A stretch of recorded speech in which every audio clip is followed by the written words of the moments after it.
Beberapa hari yang lalu, Gus Samsudin datang ke Jakarta yang dalam penuturannya akan menemui Marcel Radival untuk melakukan pembuktian sebagai jawaban atas tantangan yang dibuat oleh Marcel kala itu. Namun seperti yang diketahui keduanya tidak bertemu, meski Gus Samsudin sempat menuturkan jika Marcel enggan menjawab telepon darinya. Marcel sendiri membantah apa yang dikatakan oleh Gus Samsudin dan baru-baru ini Marcel membuat video yang tidak lain ditunjukkan untuk Gus Samsudin. Maka seperti inilah aksi Marcel yang menyindir Gus Samsudin. Ya, gue mau bikin drama-dramaan juga nih. Nyari Udin. Mana ya, Din? Oh nggak ada ya. Din? Oh Din, wah nggak ada di bawah sepatu gue juga. Wah, di mana ya Udin? Din.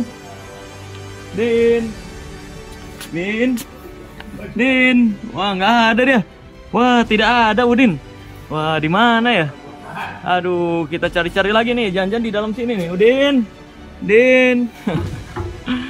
Ya, malah bikin drama dia. Kalau mau pembuktian ya angkat dong telepon gua dong. Jangan malah sosokan bikin video nyari-nyari gua. Aduh, gimana sih? Saya nggak biasa acting ya, karena kan saya di channel YouTube saya juga biasanya jujur-jujuran kan. Jadi memang seperti yang saya bilang tadi, ini pertama kalinya saya merasakan seperti perdukunan bikin konten gitu.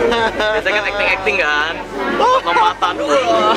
Nah, baru kali ini saya merasakan acting. Saya sudah coba untuk menelpon, tetapi tidak ada tanggapan. Iya, belum ada. Dan ini kan beritanya sudah sampai di mana-mana begitu. Viralnya sudah sampai kemana-mana. Bagus nih, karena banyak begitu yang saya tahu tuh banyak sekali. Jadinya ketika Marcel mencoba mencerahkan, membuka tabir itu, akhirnya kayak terpakilkan gitu. Kasihan masyarakat yang membayar dan percaya gitu. Karena mungkin aku juga mau begitu. Yang pertama aku nggak ada waktu, yang kedua terus aku nggak ada nyali. Beliau sudah menuduh saya melakukan penipuan. Saya ingin tahu siapa yang saya tipu. Karena memang backgroundnya saya dengan Bang Marcel ini sebenarnya sudah berbeda. Beliau dari pesulap yang biasa melakukan trik atau tanda kutipnya tipuan untuk hiburan, dan saya dari Al-Hikmah. Saya dari Al-Hikmah. Tentu ini ilmunya sudah berbeda antara pesulap dan Al-Hikmah. Tetapi kalau sampai pesulap ini mengomentari Al-Hikmah dan mengatakan ini penipuan, maka ini pun juga harus dibuktikan. Jadi di sini pun kita harus fair. Yang menuduh siapa, yang harus membuktikan tentu siapa gitu. Yang menuduh tentu harus bisa membuktikan gitu. Perseteruan antara Gus Samsudin dan Marcel Radival berujung pelaporan. Ya, Marcel belum lama ini dilaporkan oleh Persatuan Dukun se-Indonesia atas dugaan penghinaan. Dalam laporannya yang diwakili oleh kuasa hukumnya mengatakan jika Marcel telah menuding semua dukun menipu dan cabul. Statement itulah yang dibantah dengan tegas oleh Persatuan Dukun se-Indonesia. Lantas, seperti apakah tanggapan Marcel atas pelaporan dirinya itu? Dilapor nama dukun-dukun. Tapi saya tidak peduli, karena mereka pantas. Langsung aja pembuktian gitu loh. Marcel, kamu kok jujur dan berani banget ya? Ini gara-gara ini wah Marcel aja gitu. Enggak, aneh loh. Perdukunan ngelaporin saya karena jobnya sepi. Lah katanya bisa penglaris. Anda itu gimana? Harusnya melarisi diri sendiri. Iya, kok malah ngelaporin ada. Ini jadi kan bukti gitu bahwa ketika dukun sakit perginya ke dokter. Ketika dukun kena masalah perginya tetap ke polisi. Maka dari itu masyarakat awam ketika dapat masalah perginya ke polisi. Ketika dapat penyakit perginya ke dokter, bukan ke dukun gitu. Apa yang disampaikan Bang Marcel ini menurut saya berlebihan ya. Kalau mengatakan oknum, tentu setiap organisasi ada oknumnya. Tetapi jangan kebiah uyah kalau orang Jawa bilang. Jangan sampai dikatakan bahwa semua dukun itu nipu dan cabul. Tidak. Nipu dukun itu dari bahasa Jawa. Bahasa Arabnya mungkin tabib ya. Nah, saya sendiri juga lahir kan ditolong sama dukun bayi gitu. Dan hampir masyarakat Indonesia di tahun 90-an lahir ditolong sama dukun bayi lah begitu. Jadi jangan mengatakan kalau semua dukun itu nipu dan cabul begitu. Bahkan kalau kita memahami tentang asbabun nuzulnya baginda Rasulullah pun juga diketahui baginda Rasulullah itu akan menjadi nabi juga barokahnya dari dukun kan begitu ya. Ada yang mengetahui bahwa beliau ini waktu masih kecil akan menjadi nabi juga ada dukun yang mengatakan seperti itu gitu. Nah, ketika beliau mengatakan bahwa semua dukun itu nipu dan cabul, ya ini kan ada organisasi dukun juga gitu loh. Dukun itu apa sih gitu loh? Dukun itu kan duduk tekun ngamalin kun fayakun gitu. Kita ngedoain orang gitu loh.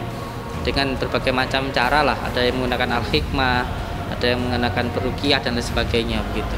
Nah, ini ketika beliau mengatakan penipuan kan membuat sakit hati orang-orang yang pernah ditolong oleh dukun. Banyak dukungan kepada saya, teman saya kan ya ini masalah saya lah, ini biar saya aja yang menyelesaikan begitu. Saya tidak pernah minta bantuan ke sana, ke sini, begini begitu kan. Beda dengan yang sana, mohon maaf. Sana minta bantuan Bang Deddy Kombuser, minta di tab komunitasnya minta bantuan polisi. Ini kan menandakan kepanikan di dalam dirinya begitu. Padahal saya hanya ingin memperjelas. Ketika kamu menuduh, kamu punya buktinya enggak gitu loh. Kalau semua hal harus dilogikakan, ini juga bahaya. Ini yang menjadi bahaya luar biasa menurut saya. Ketika beliau menyatakan semuanya harus berdasarkan logika, ini nanti berbahaya. Bagaimana ketika kita mempercayai tentang surga dan neraka, bagaimana kita mempercayai tentang hari akhir, bagaimana kita mempercayai tentang malaikat, bagaimana kita mempercayai tentang jin. Ini semuanya ada loh di dalam Al-Quran. Lalu kalau semuanya disuruh logika, nanti semua orang bisa-bisa nggak beragama. Kamu bisa membuktikan di mana malaikat, bagaimana bentuknya, bisa membuktikan jin, hari kiamat, nanti di akhirat surga dan neraka, kan nggak bisa. Tuhan kita aja itu maha gaib gitu loh. Nah, gaib ini untuk dipercaya, untuk diyakini. Saya nggak menyuruh Marcel untuk percaya dengan apa yang saya percaya. Saya tidak menyuruh itu, tidak. Tetapi jangan sampai menuduh yang saya percaya ini adalah sesuatu hal penipuan gitu loh. Maksud saya seperti itu. Ya, semoga sih, karena kan saya udah berusaha ngingetin Mas Udin tapi nggak nginget juga. PBNU sudah berusaha mengingatkan juga tapi tidak didengar juga. Ya mungkin itu yang disebut kebal ya, kebal omongan, kebal teguran. Anda ya udahlah kayak gitu lah. Jadi biarkan aja. Ya kalau saya pribadi sih saya bukan ustadz ya, jadi untuk mengomentari hal tersebut saya rasa kurang layak. Kalau pasal yang dia bilang nggak kena dia itu nanti kita serahkan kepada kepolisian. Kita ini adalah anak bangsa yang memang mengikuti peraturan negara, khususnya undang-undang. Jadi kalau memang deliknya masuk, kita konseling dengan pihak kepolisian. Kemarin Polres Jakarta Selatan ternyata sersenya pun bilang ini masuk, ya kita diterima laporannya. Lantas kalau sudah diterima, artinya administrasi hukum pidananya sudah masuk P1. P2, P3 tinggal menunggu pemanggilan saksi-saksi, ya, lalu pemanggilan terlapor, saksi terlapor, dan ya mungkin nanti kita lihat proses hukumnya seperti apa gitu. Kalau masalah dia bilang dia nggak kena delik atau apa, ya itu mah asumsi dia. Yang jelas kami sebagai kuasa hukum dari para dukun-dukun ganteng ini tetap melakukan prosesnya sesuai dengan rule-nya. Tidak mau juga gegabah, tidak mau juga menyepelekan kepolisian, ya, karena kita tahu kepolisian sekarang ini sedang berbenah dan sangat bagus ya sekarang ini ya, walaupun ada permasalahan kemarin ya, tapi saya rasa kepolisian kita ini bagus dan profesional. Alasan kami hanya satu, kami mengambil dan menangkap hasil chat ya yang ada di Instagram saudara pesulap merah, Instagramnya ya, dengan narasi yang berbunyi bahwa bahwa dukun itu semua cabul dan penipu ya, kalau nggak salah kurang lebih seperti itu, cabul dan penipu. Nah, dari lokus dan tempos tersebut maka kami rangkum dan kami ambilkanlah hasil screenshot itu untuk jadi alat bukti pertama, bukti permulaan. untuk bahan laporan kami kepada pihak kepolisian.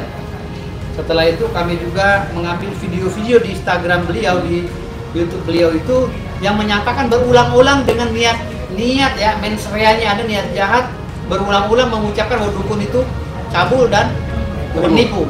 Ini yang nggak bisa disangkal oleh Marcel ya, pesulap merah. Walaupun dia bilang saya ini bertujuan ya, walaupun akhirnya setelah itu dia berbicara untuk mengklarifikasi bahwa saya bertujuan tidak untuk semua dukun. Dia bilang hanya dukun-dukun yang mencari keuntungan.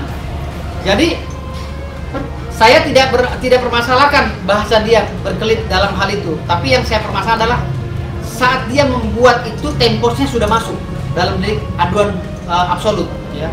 Artinya organisasi dukun ini melaporkan saudara pesulap Marcel, ya akunnya bukan pesulap Marcel ya, tapi akun Radival apa? Marcel Radival 1 dan Marcel Radival 2. Yang kami laporkan itu akunnya bukannya si pesulap merah, tetapi seiring berjalannya waktu kami melihat pesulap merah ini kayak kebakaran jenggot gitu. Padahal yang kami laporkan akunnya. Artinya di sini ada indikasi dia patut diduga pelaku daripada kejahatan ini.